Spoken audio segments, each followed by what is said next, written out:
It's a crime so gruesome that it's almost like a horror movie. Aaftab and Shraddha were a young couple living together in South Delhi, but about 6 months ago they had a fight and Aaftab then allegedly strangled Shraddha to death.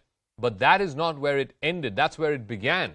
Because thereafter, he allegedly chopped her up, her body into 35 different pieces, stored it in a refrigerator, and then scattered the remains in a forest over the next 3 weeks. He used to step out at 2 a.m. every morning to dispose of one body part after another.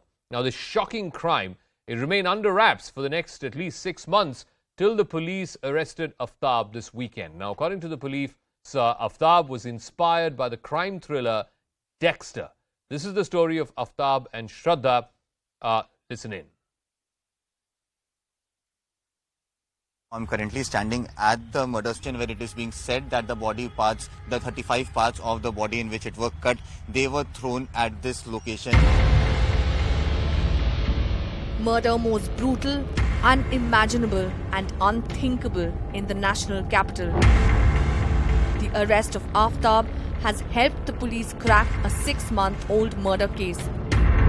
Bone-chilling details have emerged. Accused Aaftab murdered his live-in partner Shraddha, chopped her body into 35 pieces, scattered them across Delhi to escape the law. South जिले के PS Mehrauli में एक murder case register हुआ जिसमें ये मालूम चला कि एक लड़का लड़की रिलेशनशिप में थे, उसमें लड़के ने लड़की का गला घोट के मर्डर कर दिया था मिड ऑफ मई में।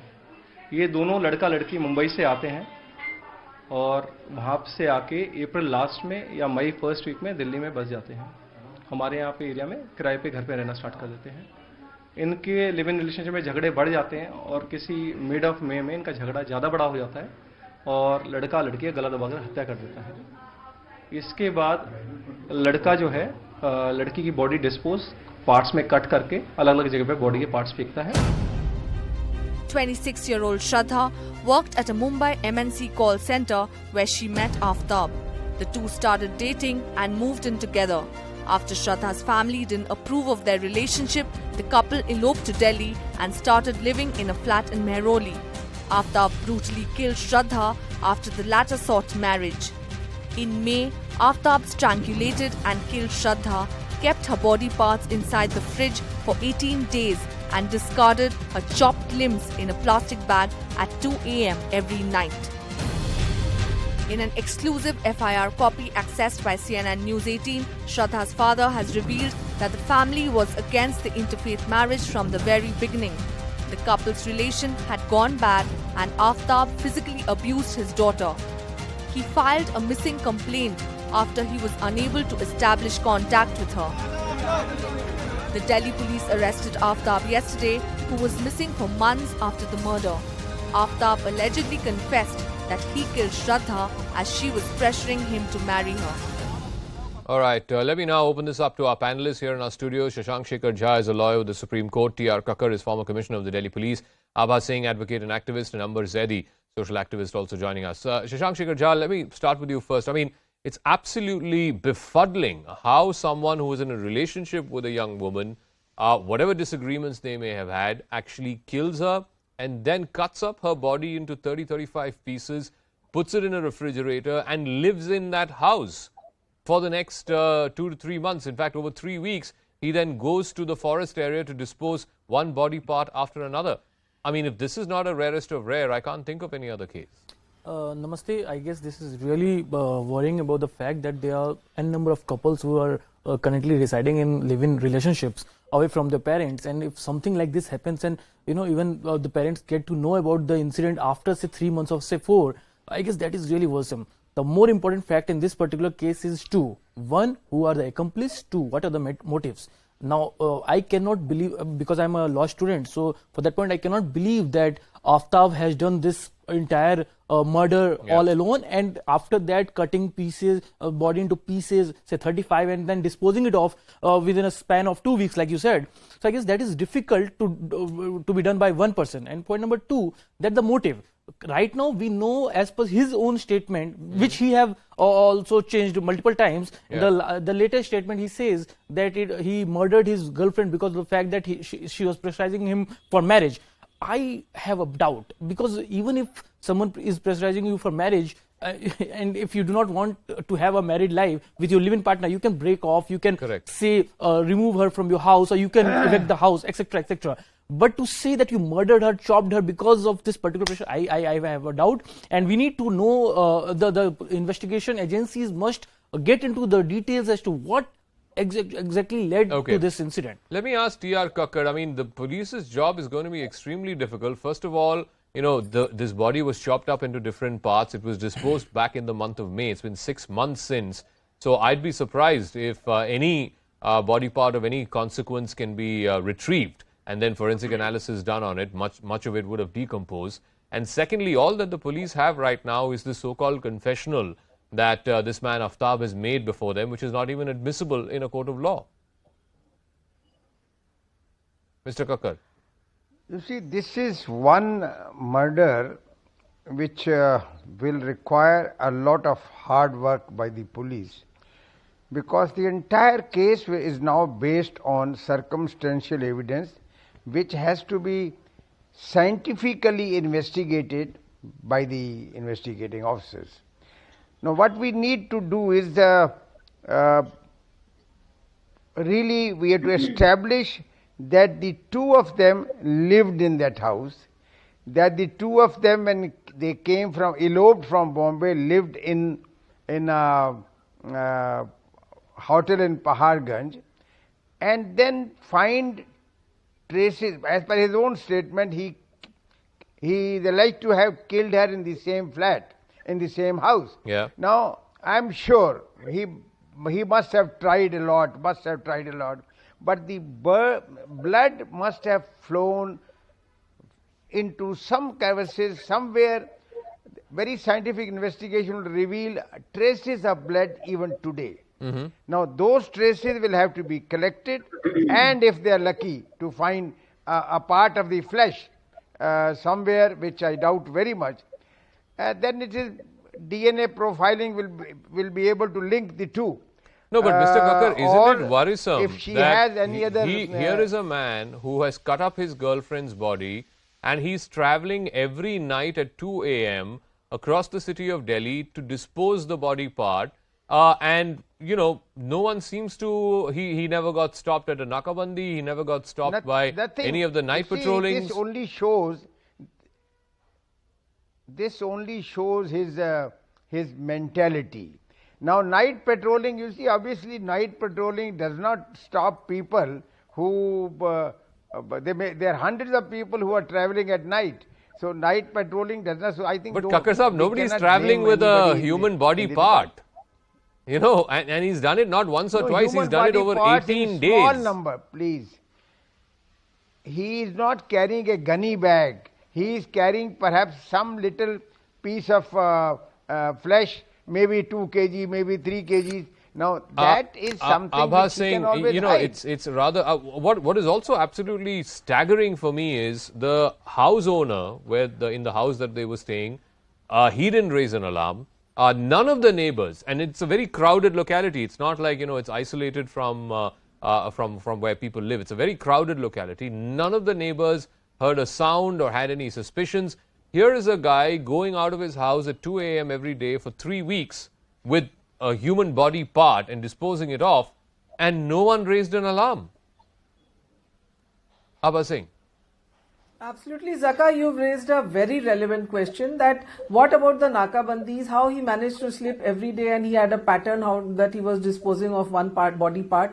And also the guidelines are very clear that whenever someone rents a house, they are supposed to inform the local police station, and the police maintains a record. So whether that was done or not, and when they had eloped from Mumbai, I think it was very important. In fact, a lot of gruesome murders are taking place like this. In fact, if you see the NCRB records of 2021, Delhi had almost 11,673 violent crimes. So we have to go to the root cause. What emboldens people like this to commit crimes? In fact, if you go to the Chawla rape case where the death penalty was converted, it was waived off, and it was equally gruesome, and the case could not face the trial properly. So here now what is important is not the mindset, but the issue is whether police has been able to recover the knife with which he cut this girl, then also also other evidences are required to make a foolproof case, because people are making a mockery of the law. Even if you're talking of death penalty, that will come at a later stage. Meanwhile, so many cases are happening. So we need to know why we are unable to prevent such crime from happening, and why 6 months it took. Only when the father came, a missing complaint was filed. What was the neighbor's duty? You're very right. What was the landlord's duty? These things need to be looked into. The public apathy is something which is very important. And the big crux is now on interfaith marriages. These were two like if people young couples are supposedly eloping in a like this, relationship, do we need and to of make course, a register for in that? any relationship, as all of us know, you are free to have differences. Sometimes those differences become so big that the relationship itself is called off. But to actually not just kill somebody you've been in a relationship with, but cut up her body, store it in a refrigerator, and then have the deviousness of mind to go out and dispose that part by part over 18 days. Surely, I mean, surely either Shraddha herself should have known about this, or her family members should have known about this. I mean, how can such a sick mind not be identified? Amber Zaidi. I have never come across any horrific case in my life more than, more horrifying than this.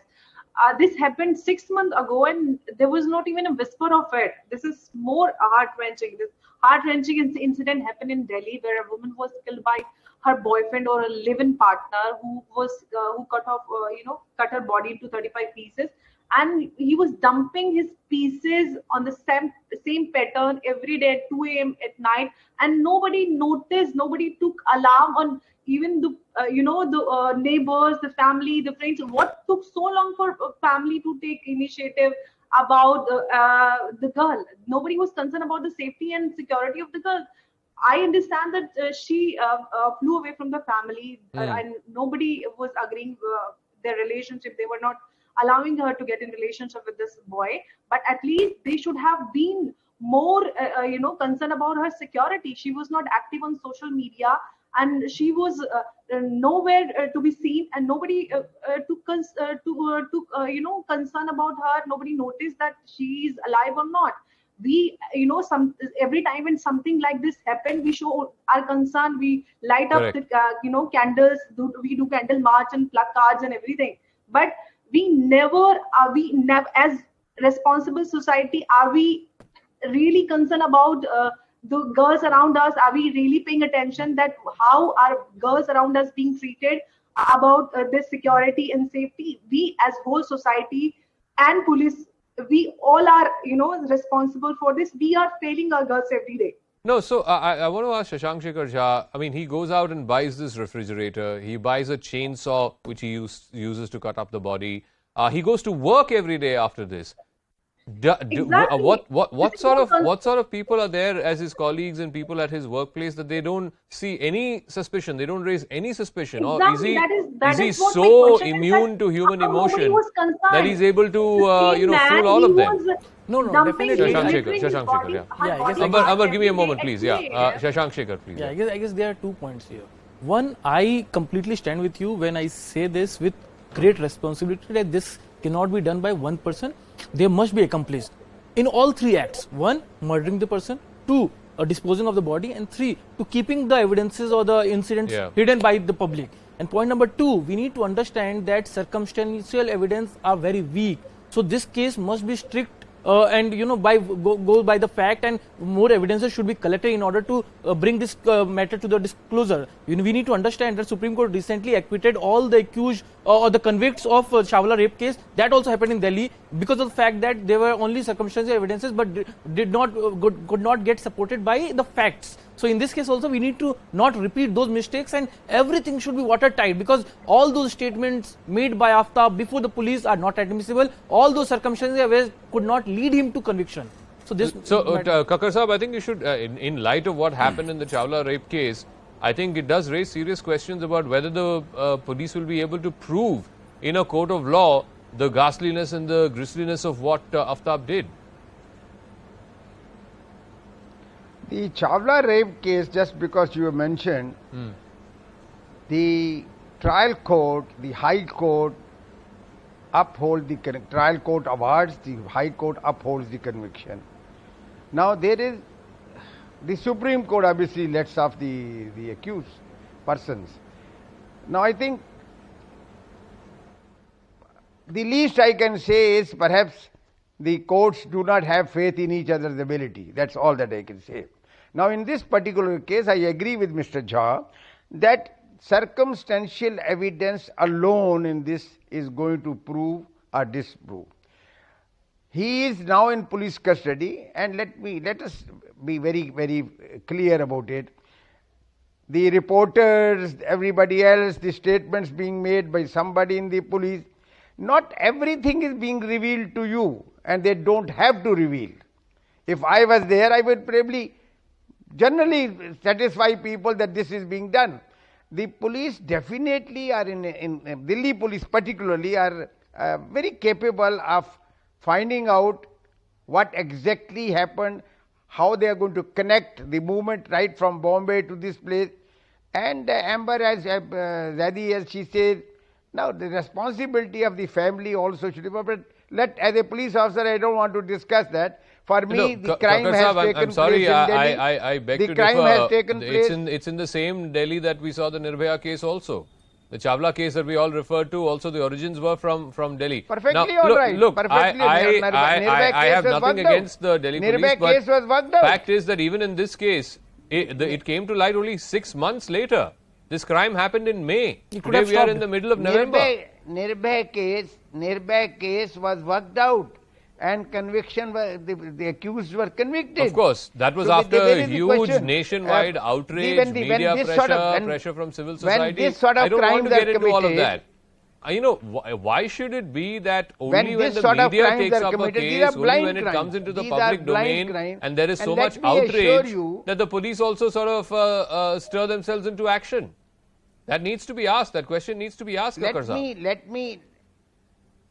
Let me assure you that the Delhi police particularly are quite capable of connecting the entire dots and finding out exactly what exactly happened, and I'm sure they will be able to charge sheet this case. Okay, give me a moment because I'm getting more details on this story. Now the National Commission for Women. Now the National Commission for Women has also stepped in. They have sought a detailed report from the Delhi police over this murder. The NCW chief Rekha Sharma has told CNN News 18, and I quote, that since the accused is already arrested, we have sought a detailed report from the Delhi police and all relevant and supporting documents. We'll review the report and decide further course of action. Abba Singh, what can the NCW do? I mean, like I said, the police itself sort of stumbled upon this case 6 months later, and even now they only have this so-called confessional that Aaftab has made to them, which, like I've been saying, is not admissible in a court of law.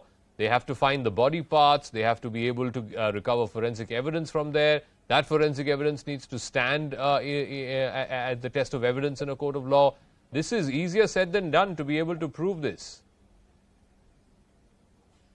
Absolutely, Zaka. You're very right. It's very easier said than done. In fact, NCW is a toothless body. If it had been active, they should have been the ones to have gone to the police and said there is a young girl who's missing, and you look into it. Now coming at this stage and just coming and giving a statement serves no purpose. We know the DCWs and the NCW is all toothless, and their stating also has no worth. But now coming here in this case, at least one thing I would like to convey through your channel today, Zaka, that parents of the girl also have a responsibility. Do not just shoo your children away because they have fallen in love, because at such cases children become very vulnerable, particularly girls. Such heinous offences are happening against girls, so it is better be in touch with your children and make sure that they are safe. Now coming to the legal part of this, yes, the statement, the accused will turn hostile, will say I have given this statement under duress from the police, and as it is, we know the statement given to the police is not there in the court of trial. It will not stand. So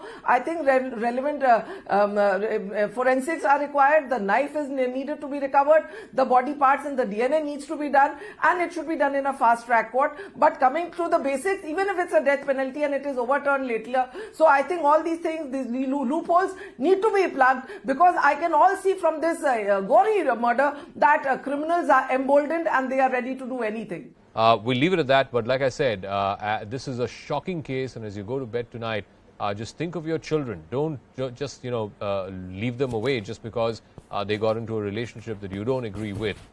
They are your responsibility throughout.